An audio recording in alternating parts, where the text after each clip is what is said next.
Welcome to the Women Living Well After 50 podcast. I'm Sulon Carrick and I'm passionate about inspiring, motivating, supporting and informing women over 50 to embrace this exciting time of life.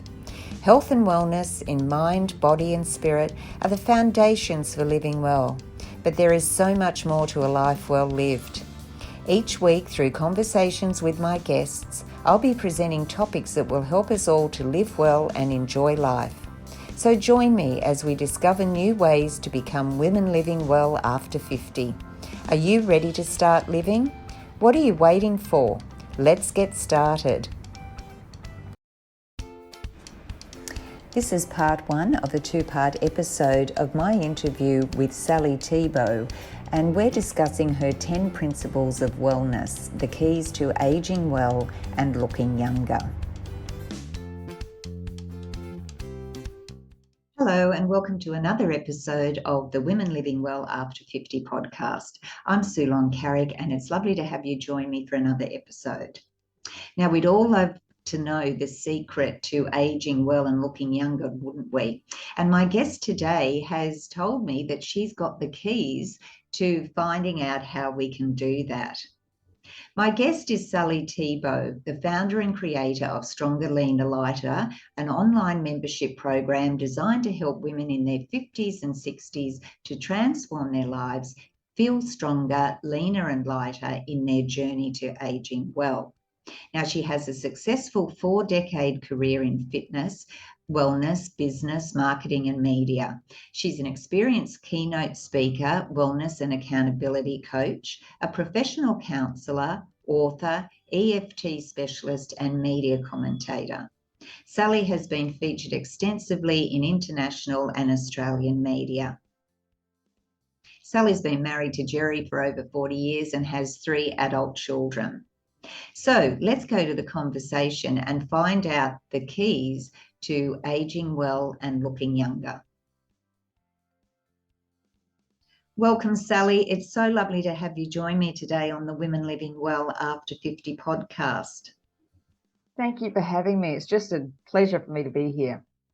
Well, I've been following you, not stalking, but following you on social media for a couple of years now. I remember driving home once and turning on the podcast and I tuned into your Stronger, Leaner, Lighter program. And so that's when I started following you. And as recently, I've been noticing how you are defying aging. You're looking younger, and I know we're about the same age, so I can talk about that. But you are defying age, and I'm looking forward today to discussing your 10 principles of wellness, which you believe are the keys to aging well and looking younger. But before we get into that, I want to just hand over to you and ask you to share a little bit about your background and what you've been doing. Thank you. So I began my career in the fitness industry back in the 1980s, with the leg warmers and lycra tights. And I actually started my fitness career in Canada, and my husband and I had a number of fitness studios at the time throughout Western Canada. And I had the first the cable TV fitness show in Canada, in Western Canada. And Jane Fonda was on one station and I was in the other. So we know how that turned out in the end. So that I started, that my desire for fitness really began very early on. And I was living in Canada. I'm from Australia, but I'd met my husband and moved to Canada. And then we decided to come back to Australia. Jerry wanted to have his children grow up by the ocean rather than he grew up in a province called Saskatchewan, where there's no water around it. Yeah, so he really wanted to be here. So we relocated to the Gold Coast. We've been here now 37 years, I think. And as you and I were just saying, it's just so beautiful to live here. All my 3 kids now live in Canada. They've got dual citizenships and through various reasons, work. My son met a girl and they've all ended up back in Canada, which is extraordinary.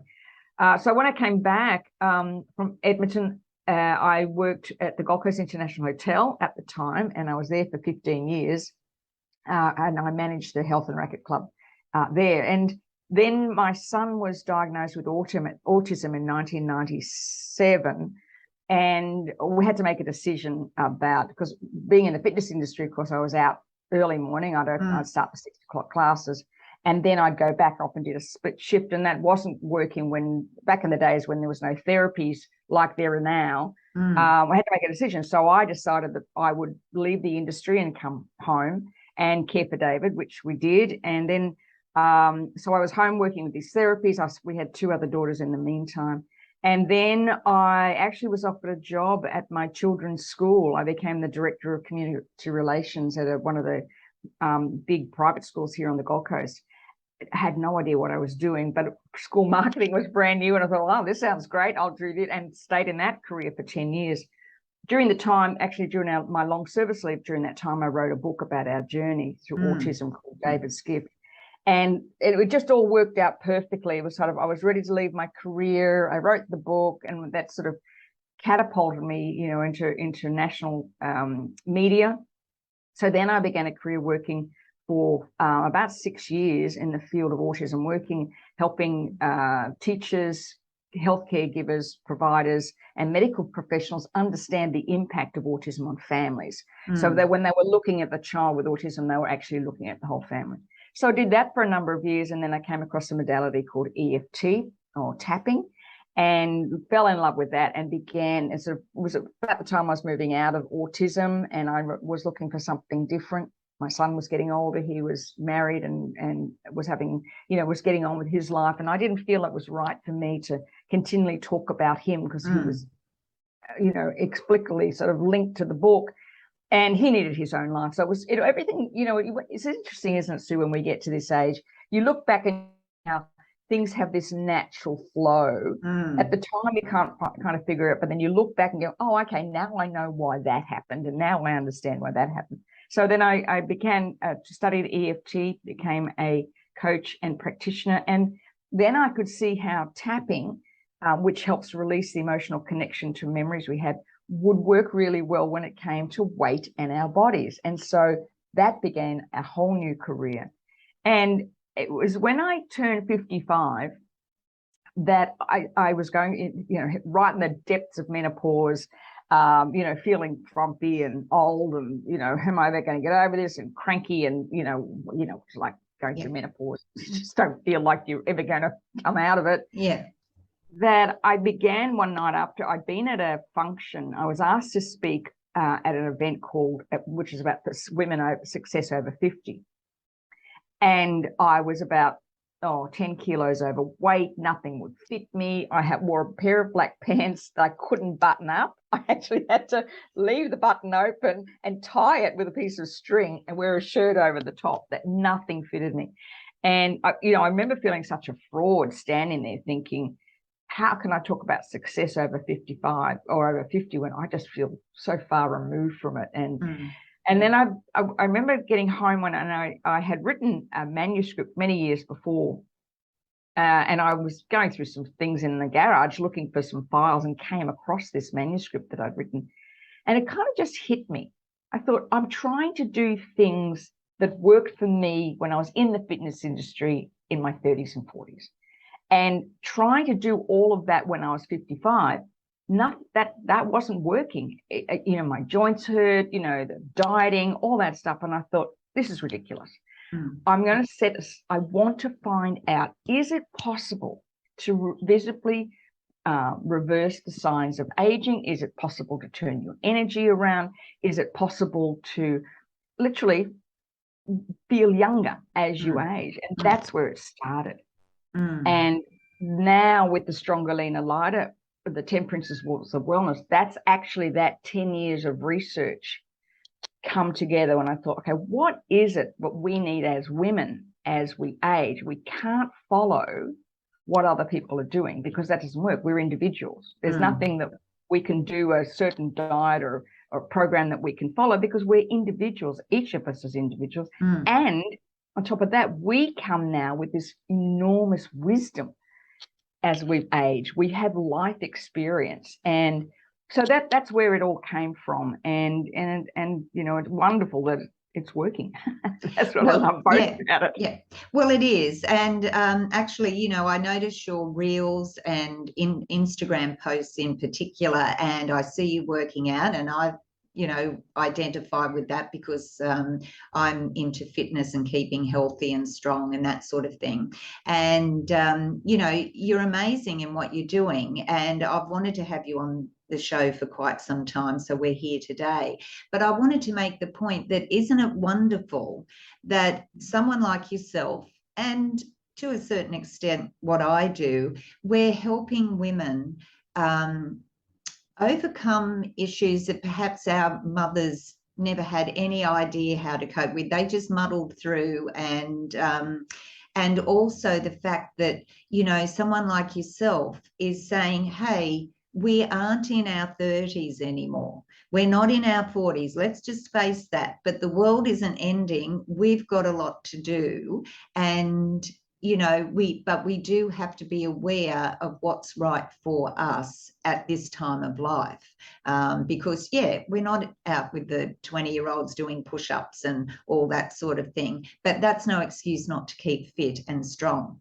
And that's where, exactly right. You know, that's where your 10 principles of wellness comes in, which I'd like to talk about. And also that includes number 7, which is tapping. And that's something that's starting to be more, you know, we're becoming more aware of that and the benefits of it.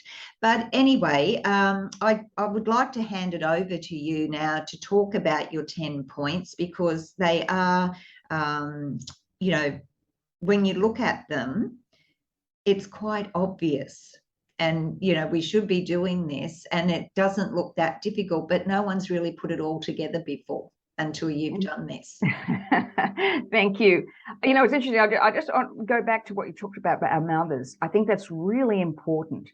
We have access to more information than our mothers ever had. Well, my mother died at 57. And so I watched her get old. She had breast cancer, but get old during that time. And you look now at women at 57, they don't even look like that anymore. No. And the opportunities we have are so much greater. So being healthy. That's right. Well, we've got that in common. My mum had breast cancer at 53. She died at 63. But they didn't know anything about that. You know, there was not information out there, and, you know, to what there is today. So as you say, you know, we're more aware today. We've got a lot more access to information and resources than our poor mums did. And so, you know, we should be taking up those opportunities and trying to do what we can, because we are living longer, but it's how you live that life, isn't it? Oh, incredibly so. You know, I'm exceptionally grateful that I have these opportunities that my mother didn't have. Even though she, you know, when she was diagnosed, she went to a macrobiotic diet, and she worked with Dr. Ian Gawler, who was a real, you know, ahead of his time, sort of 35 years ago. But so that was part of it. You know, when I got to sort of about that 55 age, you're thinking, wow, you know, mum died not long after this. Like, well, you know, I need to be very aware of this. And it's interesting that even my sisters are all the same. We're just very aware of opportunities. So I'm going to share with you the principles of wellness. Yes.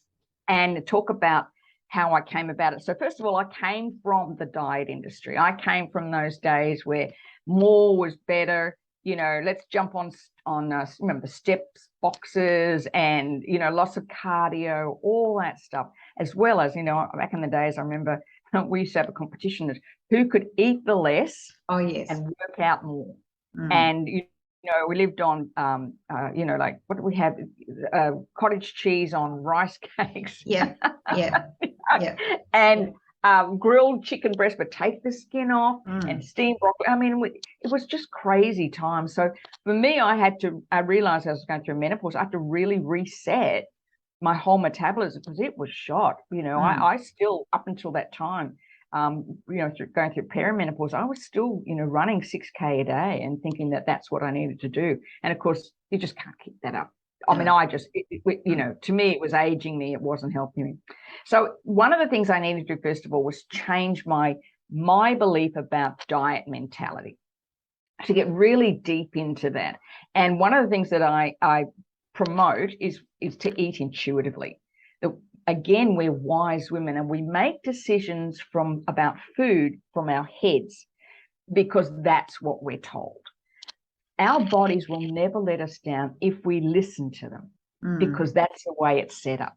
Our intuition is there to protect us. We all know of times when we've listened to our intuition and not done something, not gone down that street or not gone off with that person, and you've turned out to be right. Our intuition is so powerful and strong. And for a lot of us as women, we've handed over that wisdom and intuition to others that we thought knew better than us. Now, knowledge is important, but I still believe that intuition is really important. So I've got 5 steps to what I call eating consciously. Number 1 is intentional. Okay, why do you want to eat healthy? What is it? To make a decision and create a vision and commit to the action. Because unless you've got a strong desire to do that, for me it was my mother had died at 57. I wanted to, how I could, challenge this perception of aging. So I had to make a decision that was my driving force, because otherwise you kind of wishy-washy. Oh, well, it doesn't matter if I have this, or it doesn't matter if I have that. You're not making the decision from that place of pure intention. And the other thing is to prepare for adaptation. We can make all sorts of commitments, but life is life. You're going to have someone that arrives, and stays with you for 2 weeks. You're not going to be able to follow exactly the kind of healthy type of diet, or maybe get your exercise in. That's okay. You don't throw the baby out with the bathwater. You're going to have times like that. Number 2 is intuitive. And what I teach is 4 aspects to intuitive. Well, number 1 is to allow. And I use the words, I now allow myself to eat anything I want. What we're doing by giving our brains the permission to let go of the food rules. And of course, now, I've been around long enough, and you probably, Sue, remember, those decades that went from first Mum and Dad were on Pritikin diet for ages. Then it went to Atkins diet, and then it went to no sugar, and then it went to don't eat fruit before, or only eat fruit till 12 or something. Then it was paleo, and now it's keto. Like every decade, there's something new and different. And then at the end of that decade, they'll go, "Whoops, we got that wrong." Because there are people that sit around and their job is to find something that's different. Their job is to find a diet that's worked for them, but it doesn't work for everybody. So allowing, I now allow myself to eat anything I want. In other words, I'm stopping the rules. The next is to ask, what does my body really feel like? Not my head. The rules have got to go. What does my body, my heart really feel? And sort of dropping into that body sense. What does my body really feel like? Because your body will actually tell you what it needs if you get your head out of the way. There's going to be some days when you think, you know what? I actually really do feel like a muffin. I feel like a muffin. I'll have it. Don't just listen to the body and acknowledge that. Okay, my body right now I'm feeling like a muffin. Instead of beating yourself up, I shouldn't have the muffin. Yeah, I'll go with that lunch or whatever. So this is what my body really feels like, and I'm going to acknowledge that and honor it and affirm. So the firm is, I've made this choice and I'm going to accept this, and I'm going to continue to listen to my body. So that's that part of intuition that's really powerful. And it was funny because when I teach this, I get a lot of women go, I can't let my body eat anything I want. Oh my God, no, but that's your head. That's not the part. Yeah, and I just want to comment on that, because when you're talking about it, I mean, I must have been on every diet known to man, so I know I'm not alone there. But it's hard work, because you're thinking all the time, I can't have this, I can't do that, and it affects everything. And the more you say I can't, the more you'll want that. And when you just said that you allow yourself, I will allow myself to eat anything I want, most people would react the way you say your clients do. Oh my God, I couldn't possibly do that. But once you get your mind out of the way and you listen to your body, you'll probably find, I'll have a muffin today, but I may not have another one for 2 months. Whereas that's exactly right. If you're worrying so much about dieting and you can't have this and you can't have that, you're going to be wanting it more and more, and that's when you fall off the track. Yeah. For those of us who've had babies, I mean, when you have a craving when you're pregnant, there's no way you can stop that craving. That's the body's way of telling you, I need a particular nutrient. I know with my son, it was Greek salads. I couldn't get enough Greek salads. Well, that was healthy anyway. Yeah, that's olives. I couldn't get enough olives in, and yet with my daughter, it was milk with quick in it. Remember the chocolate? Oh yes, yes, yeah. Remember that. I couldn't get enough of that. Interesting, the boys and the girls. So it's about honouring that, and the thing is, when we learn to honour ourselves, we honour our bodies. The next of the principles helps to understand that when we honor instead of fighting against it, everything changes. We are wise women. We've survived. Many of us have had difficult pregnancies or difficult births or many surgeries, and our bodies have always healed. And that's the way you trust that this innate wisdom of our body will allow you to heal if you let it heal, not telling it, and it's separating the voice in your head from the feeling in your heart. And the next part of conscious eating is informed. You really do, it's important to have some knowledge about nutrition, to understand things like, staying away from seed oils, industrial seed oils. It's important to understand why we need to stay away from those foods that cause inflammation. So it's not about rules. It's just like, when I have, for instance, if I have gluten, I know for the next 2 days, I'm walking around in a brain fog and I'm bloated. That doesn't mean I'm going to stop having a nice piece of Turkish bread if we go somewhere and it's on. I'm not going to stop. I just know that that's what's going to happen, and to just kind of allow that. So I choose not to have bread most of the time. But if we go somewhere and there's bread, I'm not going to be, I can't have bread. I'm going to enjoy it. I'm going to absolutely enjoy it. So it's that non-judgment of yourself too, and I think for a lot of us, especially those of us who sort of grew up in the 80s and very strict about food, we can get into this habit of judging ourselves for falling off the wagon. I shouldn't have had that second glass of wine or whatever. And this has got to be non-judgment. We have to let go of that judgment. So then the fourth aspect of that is introspective. So we're looking at the reasons we make the choices of food. So we're looking at our past stories, our present action, our future thinking. So introspective is like, why am I craving certain foods? Because many of us will reach for food rather than dealing with an emotion. And to me, weight is a product of an emotion not dealt with. So we use food to mask an emotion so we don't have to feel it. And that, it was like with COVID, when COVID first came and we all went locked down, everybody went home to bake bread and eat cakes. That was because our brain was looking for a serotonin hit, which comes from those simple carbohydrate foods, because everything was so, stressful. Yes, low grade stress. What's next? What's going to happen next? And what's going on? And so that's our bodies and our brain's way of saying you need to de-stress. And so we often reach for those types of foods to calm our central nervous system, because that's a brain will always go helping you to calm down, be comfortable. And then the last one is implementation. So it's planning and preparing. And the big one for, I think, many women, I've been teaching this now for so many years, and a question I ask the women who struggle with the weight, how fast do you eat? And most will tell me they inhale food. They eat really quickly. That, I come from a big family. You ate, we rushed in the door, ate fast, rushed back out the door again, because my parents, believed that we got involved in every sport known to man, keep us out of trouble, obviously.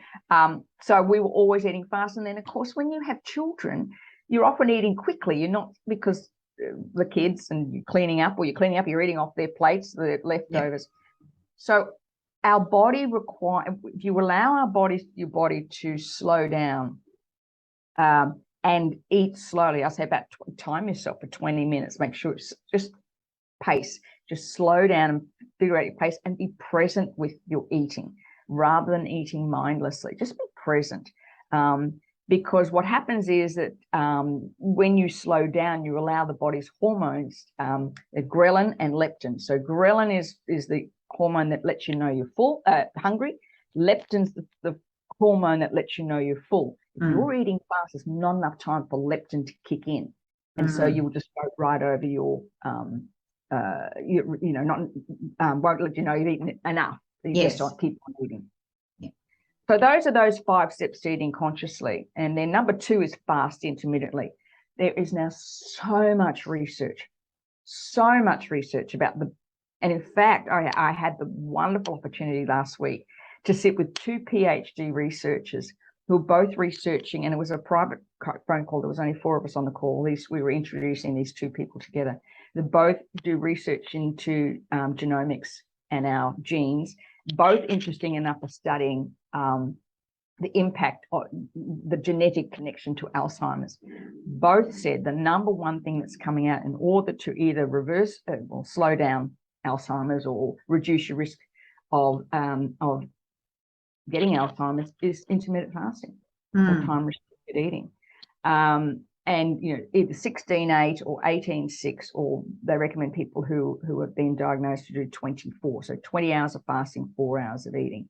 And that what we're doing with that intermittent fasting is creating autophagy, and that's simply a way for the body to remove dysfunctional or old cells. So when you're doing intermittent fasting, what you're doing is detoxing, helps with brain fog, helps to lower type 2 diabetes. And to me, that's probably been the biggest game changer for me. When I first heard about intermittent fasting, I wasn't having a bar of it. It just sounded like another restrictive diet to me. I thought, yes, rubbish. But the more I read, the more research, I'm blown away by the research now. Yes. Yeah, well, I know I've listened to some of your programs, and you are an advocate for that. And I actually hadn't really heard about it much until you were talking. I was listening to your programs, and you're going into quite detail about it. And again, it comes back to being informed, doesn't it?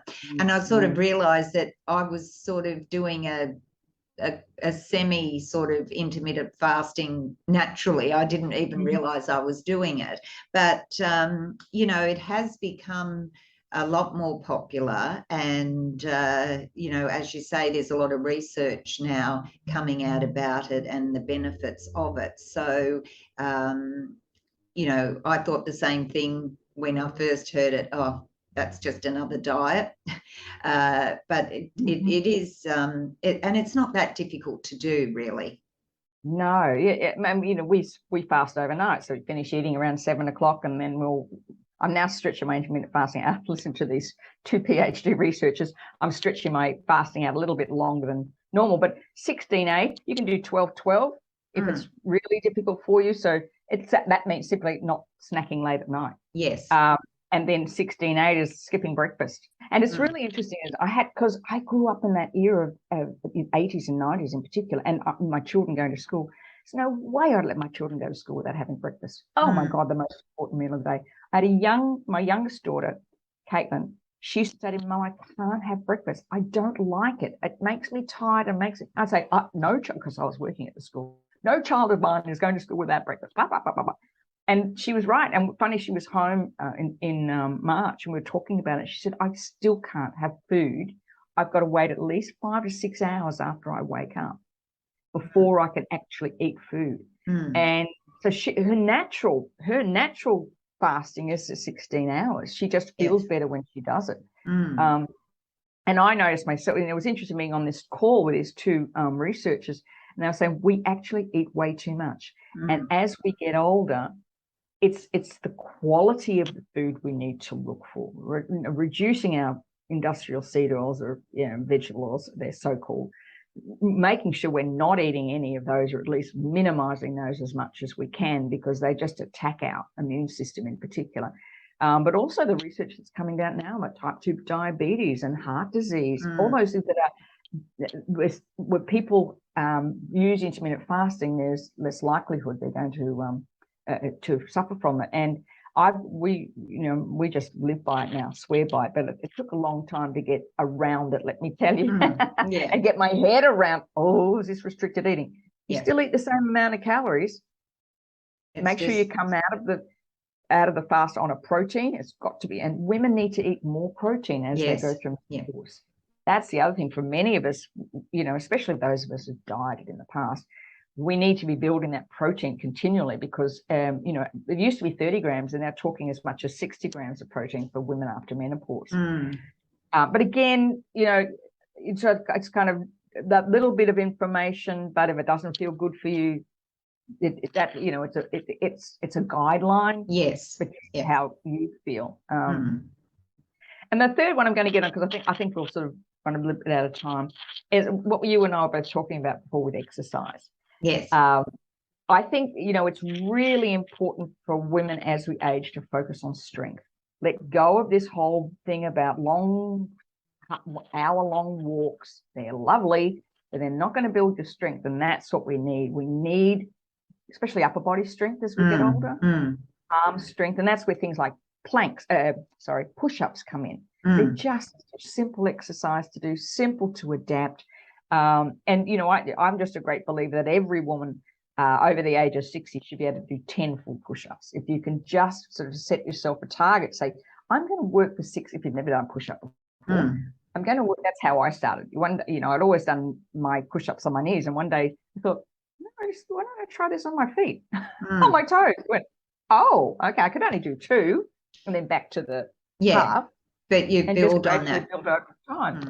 And then to me, it's like with exercising purposely, is that the HIT. So if you're going to do aerobic exercise, you just do the short, sharp bursts of it. So when you go for a walk, set aside 20 seconds in that walk to walk as fast as you can for 20 seconds, and then come back, just continue to walk and do it again. So you're 10 minutes one way, add a little 20-second HIT, just walk a little bit faster than you normally would, turn around, come back, do it again. Simple.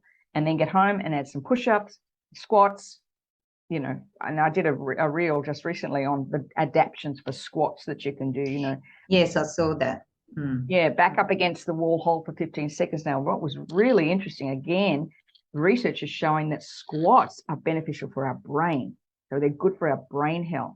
So as you lower down into a squat, all the blood flow goes to the extremities, so the lower part of your body. As you push up, the blood is forced back up into the brain. And so it's one of those exercises, again, to help reduce the risk of Alzheimer's, are squats. And the other thing is our balance. So being able to stand on one foot for at least 10 seconds and then change to the other foot. You can do that while you're cooking, while you're washing dishes. Just practice at least 20 seconds. I like to do 20 seconds on one foot, 20 seconds on the other. So because as we age, and of course with our brain, we begin to lose balance as we get older. So those are the things that flexibility is another one, doing lots of stretching. Because, you know, a lot of people, when people as they get old, when they fall, it's because they don't have the agility. They'll fall because they lose their balance. So you need balance and that flexibility, so that if you do fall, you're able to, you know, grab hold of things. You're able to be more agile. And that was really brought to us. Yeah, the other thing I was going to say is that strength training is important, and a lot of us don't really understand what it is, and we think we've got to spend hours in the gym lifting heavy weights and we'll build up huge muscles and that sort of thing. But in fact, you can use body weight and you know, and the other thing is, it's never too late to start. Now, I had, she's passed away now, year before last at 94, but my 90-year-old mother-in-law went into aged care and had never been to a gym. She was a little old Italian lady, and at 90, she started going to the gym. And they'd get her on the bike, and I'd go to visit her, and she'd say, oh, I've still got to go. I want to get 1 kilometre or whatever it was. And I'd sit there while she did it. And, you know, she had never done that before, but it was so good to see her getting in. And that was at 90. So never too late. Yeah. Never. And in fact, there's some wonderful studies shown about people in aged care homes who actually begin exercise, but they haven't done it on their own, but they'll do a group exercise group, that their strength and flexibility really increases massively. And the thing is, you know, as you said, you don't have to go to the gym. You can go and get some, you know, 1 kilo or 2 kilo weights from Kmart. It doesn't cost hardly anything. Bands, you know, resistance bands. I bought 3, I think they were $15 or something. And all those are just added resistance. My workout that I created in the Stronger, Leaner, Lighter program is 9 minutes. It's 9 minutes long. And there's times when I wake up in the morning and go, I don't feel like exercising. And straight in my head goes, Sally, it's 9 minutes. Yes. Get your butt out of bed. Yeah. Get your butt out of bed. Because even after all these times, even though I know it's brilliant for me, I still have times when I don't want to do it. Well, of course, we're only human. So that's right. And your body sometimes, you wake up and you just sort of think, oh, I just don't think I can do it. But the thing is, if you push past that, you feel so much better after you have worked out or exercised or moved in some way. So you know that it's good for you. So we've got eating consciously, we've got fasting intermittently, we've got exercising mindfully. Yep. All right. Well, let's look at number 4. And number 4 is to believe in yourself always. I think as we age, there's a tendency sometimes to feel that we're invisible, irrelevant, especially if you've got, kids in their 20s, you say something and you can see them rolling their eyes and you just want to smack them.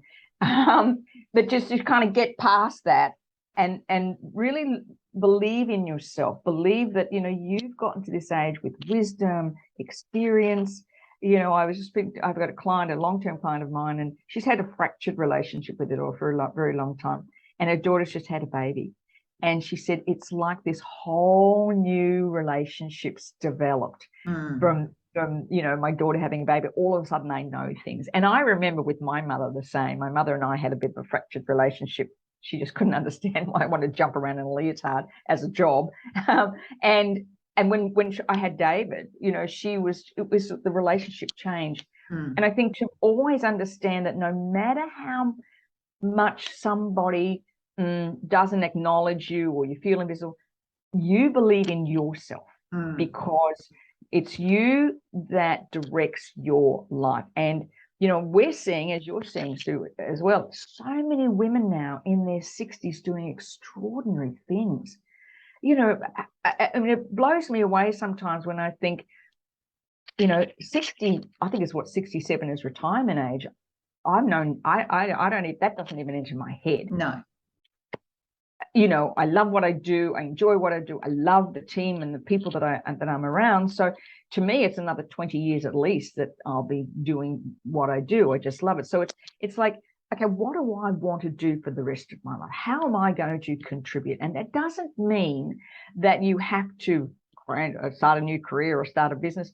How can you contribute to a volunteer organization because you've got that wisdom, you've got that intelligence, you've been through the hard times. And it's like the more that you do that, the more that your confidence level rises. Yes. And I think it's really important for us as we get older to believe in ourselves, remember that we've gotten here through the hard times and we've survived them. And number 5 is what I call sleep soundly. And this is, again, more and more research coming out, the benefits of getting a good night's sleep. And it's not the hours of sleep that's coming out. It's actually the quality of the sleep that you get. And to understand, we go in sleep cycles. So we'll start up with light, we'll move to the heaviest sleep, then we'll go into a dream state, a deep state, and then we'll come back out of it. And I know for many women tend to say, I wake up in the middle of the night, and they get worried about it. That's just the light. Often we have to go to the bathroom, of course. That's just a light sleep. It's a cycle. So if you understand that it's a cycle, so you get back to bed and go, okay, I'm ready to go back to sleep now. Rather than getting concerned about, I've woken up again. It's the quality. You want those, I think it's about 4 cycles a night you want, about 90 minutes to get a good night's sleep. So there's things you can do, for instance, not eating things like dessert after dinner, because if you eat something sugary before you go to bed, if you're out, you're going to wake up about 2 o'clock in the morning, because what happens when you eat the sugar, you get a blood sugar spike. And then the thing that lasts probably, 5 or 6 hours. And as the blood sugar level drops, the hormone cortisol kicks in, because that helps regulate blood sugar. That's what wakes you up. So it's things like if you have trouble sleeping at night, eating foods with tryptophan, whole wheat toast with banana oil, brilliant for increasing tryptophan, but helps you get to sleep.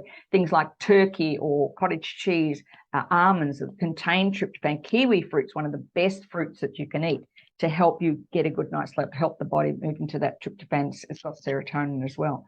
So placing sleep as a priority. And I think I know when I was younger and had small kids, always thought, I never understood the importance of sleep. No. But it is so critically important. And I think of anything we need to be really focused, especially at our age, is looking at when you have a night where you're not getting enough sleep, go back and say, okay, what did I eat? Wine, unfortunately, is going to wake you up because the body processes wine or alcohol first before it'll process body fat through the night. So your liver will wake you. The Chinese call it liver hour, between 2 and 3 o'clock. So if you're having a glass of wine, that doesn't mean you can't have one. The good rule of thumb is for every 1 glass of wine, 1 glass of water, 1 hour before bed. 2 glasses of wine, 2 glasses of water, 2 hours before bed. So if you kind of still enjoy your glass of wine, but make sure you're having water before you go to bed, and waiting an hour. You're not going to wake up in the middle of the night when you go to the bathroom. Well, it's been an absolute pleasure chatting to you today, Sally, and we've been chatting for quite some time, and I could just keep going. You're a wealth of information, but so easy to talk to as well. And I will be sharing. You've got some links that you've given me, and we've got a link on the 10 things you need to know about staying young. So I'm sure that everyone would like to know that. But yeah, it's been an absolute joy. Thank you so much for having me on. It's been a pleasure. Thank you. Great. So for everyone, thanks for joining us today as Sally has shared her 10 principles of wellness. Hope you've enjoyed the episode, and that you will share it with a friend who will certainly benefit from what Sally's talked about today. And until next time, remember to live well, enjoy life, and most of all, be a woman living life your way. Bye for now. I hope that you've enjoyed part 1 of the episode of the 10 Principles of Wellness, the keys to aging well and looking younger, and that you'll be tuning in for the part 2, the next episode in the Women Living Well After 50 podcast. Bye for now.